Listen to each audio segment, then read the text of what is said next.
Bom, agora é oficial, ok? O canon Disney destruiu Star Wars.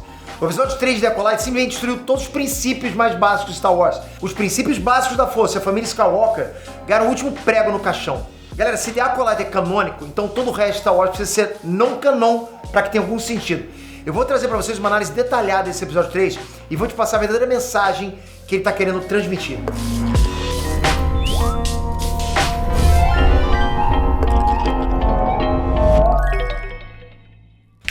Antes, Peter aqui. Ó, antes de tudo, eu quero deixar uma coisa bem clara pra vocês, ok? Eu quero que vocês entendam que quando eu vim aqui no canal falar sobre alguma obra, ok? Eu trago um background nerdístico pra vocês, trago também a minha opinião, ok? Você tem todo o direito de concordar ou discordar. Eu tenho a minha opinião, você tem a sua. Ah, o Peter se vendeu, o Peter é isentão, só fica em cima do muro. Esses são os argumentos número 1 que você vai ver nos comentários por aí quando tem um grupo discordando de mim. E é engraçado porque você vê claramente que esse tipo de pessoa não entende como funciona o mercado. Ele prefere acreditar numa teoria da conspiração do que aceitar que ele pode talvez estar errado ou que simplesmente existam pessoas que discordem dele. A pessoa não entende que ter opinião própria, ao invés de, sei lá, defender uma pauta pronta de algum dos dois lados, na verdade só me deixa mais exposto. É muito mais fácil concordar com todos os argumentos de uma bolha só, de um lado, tendo a tranquilidade que esse lado inteiro, essa bolha inteira, sempre vai me defender, do que ficar sendo atacado pelos dois lados toda vez que discordarem de opinião minha. Isso é opinião própria, ok? Então não tem como eu ser vendido, cara, não dá. Ó, se tem algo que não é ser isentão, é dar opinião própria. Presta atenção nisso, ok? E é bizarro como no mundo polarizado de hoje em dia, ter opinião própria virou uma coisa tão ofensiva. Porra, é absurdo isso, né?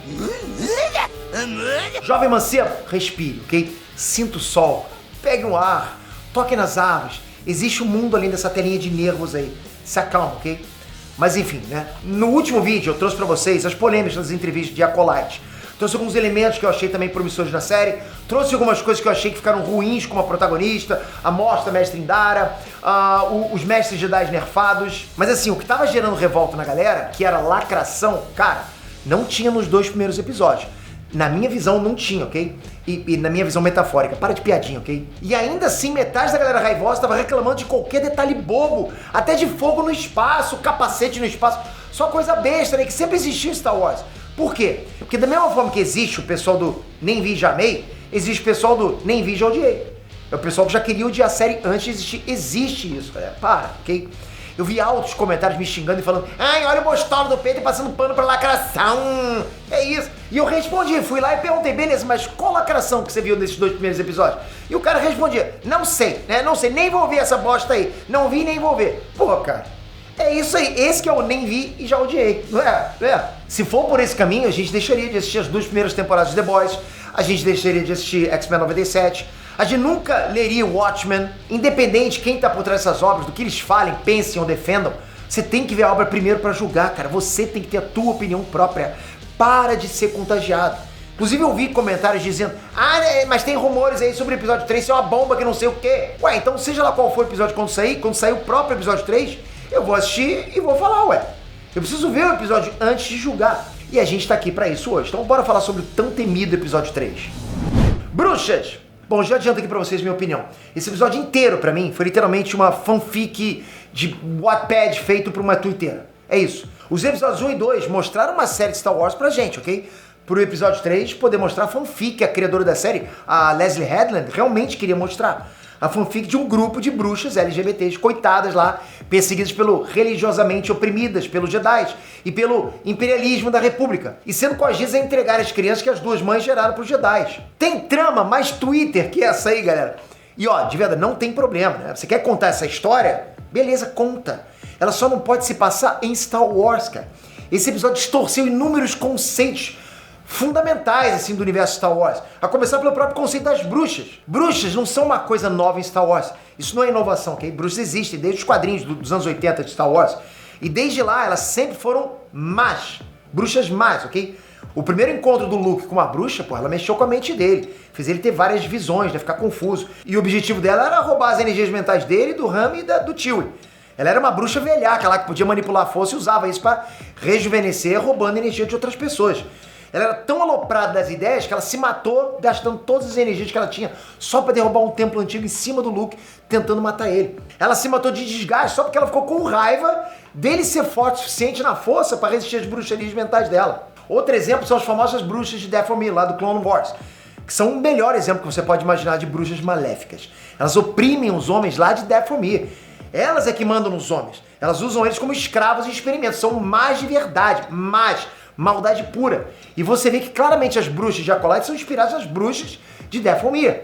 Elas fazem rituais parecidos, sabe? Elas usam as mesmas armas, aquela foice, o arco e flecha, enfim. O lance da liderança do Coven ser chamada de mãe. Até a véia Yoda lá das bruxas no episódio foi tirada igualzinha das bruxas de Dathomir. E assim, eu não acho que eu preciso explicar o porquê as bruxas são vilãs. As associações delas, falam por si só. Os objetivos, as ações. Eu preciso explicar porque que elas são más? Peter, eu quero prova! Na boa, não preciso de prova, já te falei tudo aqui. E assim, apesar de geralmente as bruxas serem mais neutras nos confrontos entre os Jedi e os Sith, ainda assim elas usam o lado sombrio da força. Elas usam o lado sombrio. Inclusive isso é dito no episódio durante aquele ritual bizonho lá. Aquela bizarrice de ritual é extremamente sombria. É um eclipse lunar de 2 luas. Isso é a simbologia das trevas. As 2 luas também são representadas no cântico delas lá, 2 sendo uma. Também são representadas no lance das 2 gêmeas. É uma coisa noturna, sombria. Elas fazem isso na frente de um buraco escuro na montanha, o que me lembra a Rey na gruta de Yangtze e o Luke na caverna de Dagobah. Esses lugares são pontos de convergência na força. E geralmente os heróis, eles são testados nesses lugares para que eles consigam lá resistir ao lado sombrio deles, entende? É uma prova de resistência contra o seu eu interior, contra os seus sentimentos, contra as suas memórias negativas. É onde o herói se conecta com a força para fazer, né, o seu yin e yang lutarem. É um local para resistir ao lado sombrio. Você tem que resistir ao lado sombrio. Ali é pronto para isso. As bruxas estão fazendo o oposto disso.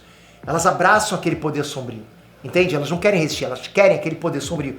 E o jeito que elas se contorcem fazendo aquilo, como se estivessem possuídas, endemoniadas. Porra, galera, a mãe evangélica menos religiosa teria queimado a TV, concorda?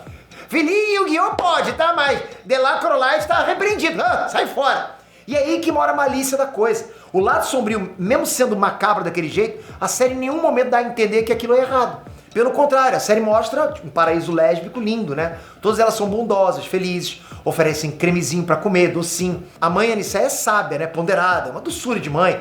Ou seja, tudo que Star Wars sempre mostrou sobre o lado negro da força é uma mentira. Tudo que o George Lucas fez é uma mentira. Porque o lado sombrio corrompe as pessoas, corrompe os usuários. O lado sombrio não é felicidade, não é ponderância, não é paz e equilíbrio. Isso são características da luz, do bem. O lado sombrio é mal. Ponto. Ponto final. Não tem discussão. Lado sombrio é mal. O lado sombrio é medo, é raiva, é posse. Todas as paixões são exacerbadas, né? Elas tornam sentimentos negativos. O poder do lado sombrio vem daí. Exatamente daí. É por isso que os manipuladores do lado sombrio são maus. Star Wars é literalmente uma história sobre o bem contra o mal. Sobre o lado da luz contra o lado das trevas, entende? Mas agora tá claro que o discurso pós-modernista dos Lacroix chegou para ficar. Chegou para distorcer a essência mais básica do que é Star Wars. Isso me fez perceber que a fala do Charlie Barner, né, sobre não existir bem e mal em Star Wars, é briefing. Esse foi o Star Wars que apresentaram para ele enquanto ele gravava The Acolyte. Ele não estava errado, ele estava certo. Pelo que ele entendia que foi apresentado para ele. É nisso que estão transformando Star Wars. E esse episódio é uma clara tentativa de mostrar isso no subtexto, sabe? De mostrar que o lado sombrio não é corrompido. E mostrar que o lado da luz, os Jedi, na verdade são os opressores, os invasivos. Os que estão tirando crianças do seio de suas famílias. A Osh estranhando aquele ambiente lá e querendo ir embora dali é a única pontinha de esperança que me dá para imaginar uma fagulha de lucidez em quem quer que tenha supervisionado esse episódio deixou isso passar só porque tinha esse contraponto da Osh ali. Mas a mensagem já foi enviada, é só você olhar nas redes sociais, os comentários por aí. Tem muita gente genuinamente já convencida de que os Jedi agora são opressores religiosos, colonizadores que desprezam outras culturas e religiões. É uma forma clara de passar a mensagem que os Lacroix tanto querem passar, sabe? Uma mensagem sobre inversão de valores morais. Você deturpa o que é certo e o que é errado e dessa forma você justifica qualquer atrocidade a partir do seu ponto de vista, a partir da sua narrativa. Quando os nerdolas falam de guerra cultural, é sobre isso que eles estão falando, galera. É sobre isso, ok? Com um episódio, a fandom de Star Wars, que aceita tudo do canon Disney, passou a ver os Jedi com outros olhos, né? Tá diferente. Dá uma voltinha no YouTube e no Twitter que você vai ver o que eu tô falando. Estão comprando a narrativa dos Jedi serem FDP. Esse é um problema que o Acolyte gerou e que distorce tudo que o George Lucas criou. Tudo que ele sempre passou de mensagem com os filmes e tudo que ele sempre falou em entrevistas. Porque ele é esse cara, ele sabe o que é o canon, entende? Tem entrevistas dele falando com todas as letras lá que os Jedi são os seres mais morais da galáxia, porque eles ativamente estão conectados com o lado da luz e suprimindo o próprio lado sombrio. Contendo o lado sombrio, não deixa aflorar isso. E ele também diz que os Sith são desequilibrados e amorais justamente por estarem em contato com o lado sombrio. E galera, isso é uma coisa tão básica. sabe? É tão básico, tão explícito. Até isso estão relativizando. E o pior é que essa pataquada não tem a ver com acrescentar um elemento a mais pra lore de Star Wars. Ficou claro nesse episódio que não tem nada de nerdice ali. É pura ideologia, ok? A própria escolha de mostrar isso no Coven das bruxas vítimas da injustiça é pensada. Pra quem não sabe, as bruxas são um dos maiores símbolos feministas, né? As feministas de segunda geração, tudo usava na bio do Instagram a famosa quote: somos as netas das bruxas que vocês não conseguiram queimar. Lembra disso? Pois é, tava lá, cara. Eu vi vários já. Aí depois de uns anos elas perceberam que era cringe e foram tirando isso aí. Mas você ainda acha por aí, ainda tem bio assim, ok? Mas no feminismo, né, as bruxas que foram queimadas pelos homens e pela igreja representam as mulheres empoderadas, independentes, LGBT, que foram oprimidas pelo patriarcado e pelo cristianismo. Então essa mensagem de opressão que o episódio quer passar com as bruxas sendo proibidas de exercerem a religião delas. Elas tendo que se isolar, fugir, se esconder, e ainda serem invadidas. E aí, por fim, queimadas com a chegada dos Jedi, que são a religião dominante da galáxia. Sua religião opressora. Esse é o problema, galera, quando a pauta ideológica fica acima da história. Você não está contando uma história Star Wars. Você está só usando Star Wars como artifício para espalhar suas crenças, suas visões de mundo, né, da forma mais genérica possível. E aí impregnar isso na cultura pop. E quando você faz isso, você destrói, você distorce completamente tudo que a obra é em si, entende? Então quando alguém perguntar, Peter, o que você considera de lacração? É isso, cara. É você botar pauta ideológica na frente da história. Não é uma história Star Wars, é uma história sobre ideologia que usa Star Wars, percebe? Porque para esse tipo de gente, a pauta ideológica vem antes da história. A pauta ideológica vem antes de Star Wars. Star Wars pode ser destruído desde que a mensagem que essa galera quer passar seja passada. Aí tá tranquilo. Por mais que o código Jedi, a filosofia Jedi, seja mais baseado no budismo, no taoísmo, shintoísmo, nessas crenças orientais, os Jedi também têm muitos elementos de referência ao cristianismo e aos cavaleiros templários. Então dá para entender bem que tipo de mensagem esse episódio está passando. Anakin e Luke. Um dos grandes problemas que o canon da Disney gerou foi que a nova trilogia, né, a trilogia sequel, matou completamente o propósito de todos os filmes anteriores, né? Tanto a trilogia clássica como a sequel apresentam o escolhido, a jornada do herói, a criança da profecia, entende? Mostram o Vader derrotando os Sidious e trazendo balanço pra força. O Luke como herói que derrotou o Império. É uma história que foi feita para que fosse definitiva, sabe? Um marco, uma profecia realizada, seria fechada ali. E na vida de muita gente, essa foi a história definitiva. Foi uma das histórias que fundou a cultura pop, de verdade. É o antes e o depois disso. Mas, de repente, a Disney chega e traz a Estrela da Morte de novo, o Império de novo, o Palpatine de novo. Eles nunca foram verdadeiramente derrotados. De alguma forma, retornaram, né? Essa foi a desculpa da Disney, porque agora sim eles vão ser derrotados pela nossa verdadeira Jedi definitiva da Disney. Então o Luke, né, que estava predestinado a ser o herói que reergueria a Ordem Jedi, o Luke que era um santo, o herói dos heróis, o herói clássico, no canon Disney vira um velho otário, né, que quase assassina o próprio sobrinho quando ele dormia. E por fim se mata para fazer um holograma. Já o Anakin, que deveria ser o personagem mais importante de Star Wars, virou basicamente só mais um. Ele não cumpriu profecia nenhuma. Todo o legado dele foi pra Amy, foi pra Vala. E até a história única dele, inspirada na história de Jesus, né, a concepção única dele, o fato dele ter sido concebido pela força, o único que foi gerado sem pai, nem isso ele tem mais, né, já que a Leslie Headland quis fazer duas mães bruxas concebendo uma criança usando força.